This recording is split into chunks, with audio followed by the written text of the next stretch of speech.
Hey, what's going on, everybody? My name is Corey, better known as the Seaman. Now I want to welcome you to another edition of the Seaman's Cinema Sit Down. If you've been following along on this Throwback Thursday, you know we've been catching up with the last of my movie reviews from after vacation. Vacation knocked us off course. We caught up with the movies we saw on vacation, but that knocked us off course on the movies we've seen since.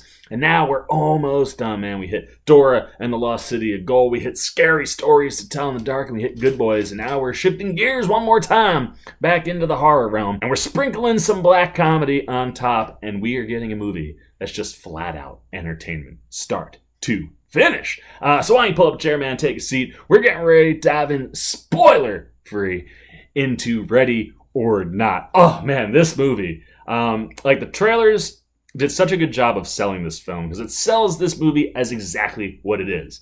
We have our main character, Grace, played by Samara Weaving, who marries into this family, the Ladomas, who made their fortune by maybe using some satanic type connections. One of their great relatives, made a deal with a man named Mr. LaBelle to give them a fortune. And in order for them to have a fortune, they had to institute this tradition where on the night of a wedding, the person marrying into the family has to take a blank card, stick it into this box that Mr. LaBelle made, and the box then tells you what game you have to play, and you have to play.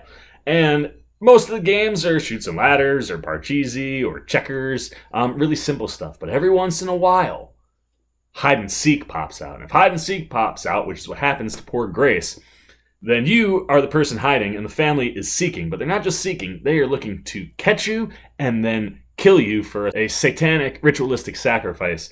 And if that sacrifice is not completed, bad things will befall upon the family, whether that's destruction or the loss of their wealth or whatever it is. They don't know, but it scares the bejesus out of them that they always play this game. And poor Grace, when she marries in, she doesn't get any of the easy board games. She gets hide and seek, thus the entertaining movie afoot. And as that is set up, it's what we get, man. She's on the run, and it is just non-stop entertainment, start to finish.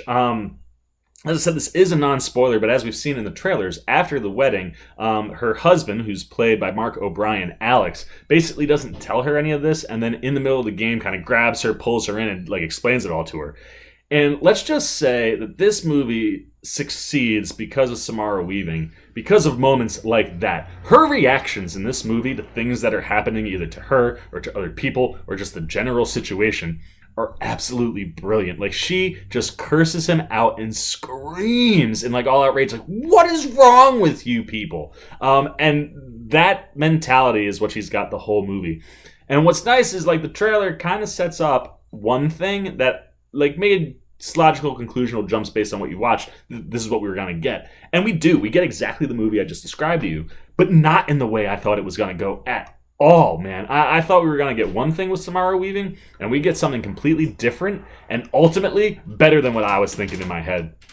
And it is just the humor and the delivery and the timing is so sharp. It's so witty. And when you have a lead like Samara Weaving, who is in these absolutely absurd situations the whole film. And what's nice is she's not like a superhuman, man. She is literally fighting for her life a lot throughout the movie. And like I said, her performance just drives this thing where it anchors both that comedy, that horror, and that humanity. All three of those things she kind of anchors.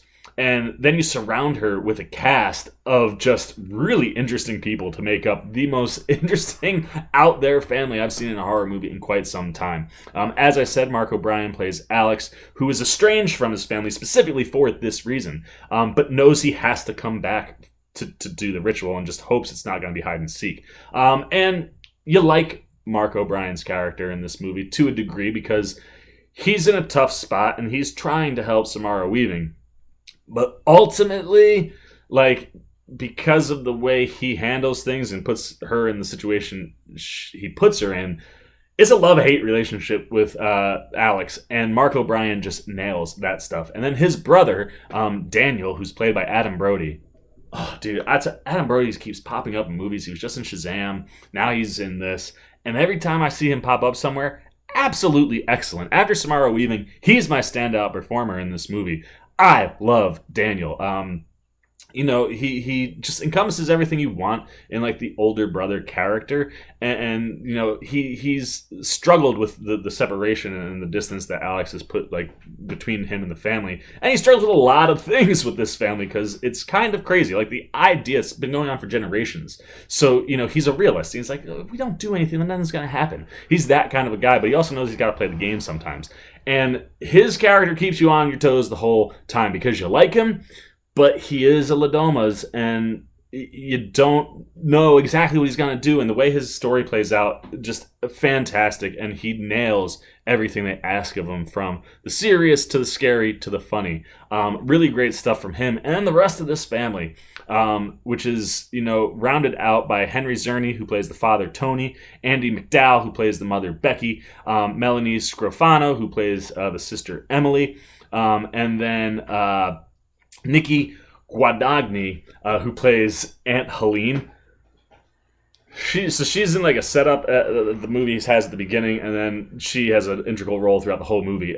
She's got like this unbelievably creepy dark black attire, bright white hair, in like a real cool hairdo, and she's just crazy. She's one of the most entertaining people in the movie, and that crazy aunt is just nailed by Guadagnini here. And then, of course, you have the people who married into the family, which includes Christian Brun, who plays Fitch. He's absolutely hysterical, and as one of those outsiders, somebody that you can relate to, because like when you're put in this situation, you're like, but do we have to?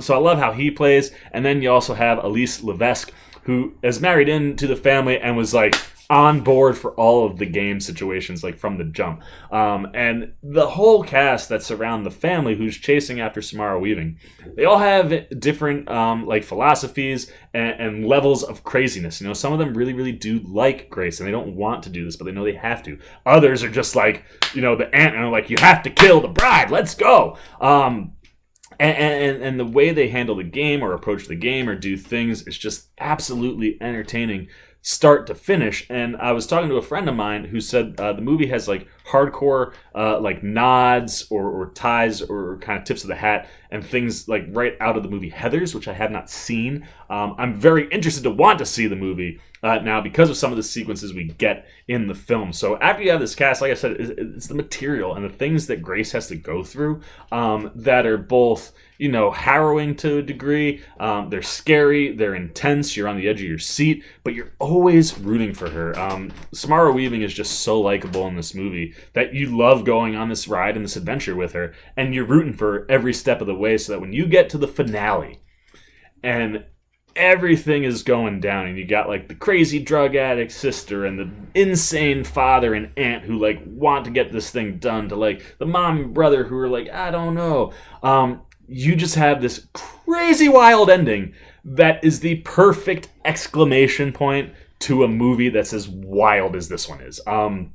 From the gore to the deaths that happen in this film, it is wild, to say the least, and that just sets up a lot of entertainment. And like I said, the end of the movie, the last thing we see Samara Weaving, it just so encapsulates her character. You just kind of see her walk to like the center, and she sits down, and there's stuff going on behind her. And when you get to that moment in the movie, you're like, yeah, that was a day. That was a day and a half. And it's just, it's so much gory, gritty, dark fun. There's no way that if you're a fan of horror movies that you can go into this one and not enjoy it, because it's just enjoyable. Whether you think it's good or great or bad or it was all right, you will smile, you will laugh, you will enjoy the things that are unfolding. And the fact that the movie takes itself seriously enough, but is also aware that like it is a dark comedy, it just excels in everything it's doing, and it turns hide and seek into a really scary game. I loved the hiding elements and the chasing elements and just everything that was working here. This one was a big win. So those are all my thoughts on hide and seek. Now I want to know what you're thinking. Have you checked out not Hide and Seek, because that's a movie with Robert De Niro. We're talking about Ready or Not. Have you checked out Ready or Not? Did you enjoy the film? What did you like or dislike? Did the gore? Was it too much? Was it just too absurd? Did it do everything you wanted it to? Did you just enjoy yourself? And if you haven't seen it, have we enticed you to want to go check out Ready or Not? I hope so. If you like having fun at the movies, this is a movie you're going to have fun at. The crowd I was at opening night with, we had a hoot, man, laughing, just yelling and enjoying the movie. It's a lot of fun. I hope we entice you to go check it out. But let me know what you're thinking down below. As always, if you enjoyed this video, please give me a thumbs up. And if you're new, you want to come hang out with the old C-Man, you got to go hit that subscribe button, little bell that follows so you get alerts every time I make a new video. And this way, I'm not hiding from you. It'll be real easy for you to win hide and seek if you hit that alert button. So then I'll just pop up on you. So please do all those things. And as always, for the C-Man's Cinema Sit Down, I'm the C-Man, and I am signing off for peace. Well, you guys are still here. You must be looking for some more content. Well, don't worry. C-Man's got you covered, man. You got videos like this guy and this guy. And if you haven't yet, and you want to come check out all the C-Man goodies, join the Cinema Sit Down squad, man. Hit that subscribe button. And don't forget to hit the little bell down below that, too, so you can get alerts every time I make new videos.